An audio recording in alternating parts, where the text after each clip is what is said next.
मरुभूमि बालुवामा सपनाको खेती हो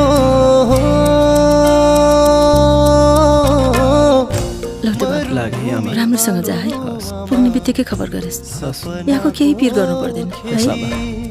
सिँचाइ हुँदै बगेको छ पसिनाको नदी आँखैभरि उनकै तस्बिर मनमा रोदे मादल आँखैभरि उनकै तस्बिर मनमा रोदे मादल बाहिर बोल्ने चर्को घाम छ भित्र कालो बादल बिछोडको करौँतीले काट्नु मन काट्यो जाँदा जाँदै मूलबाट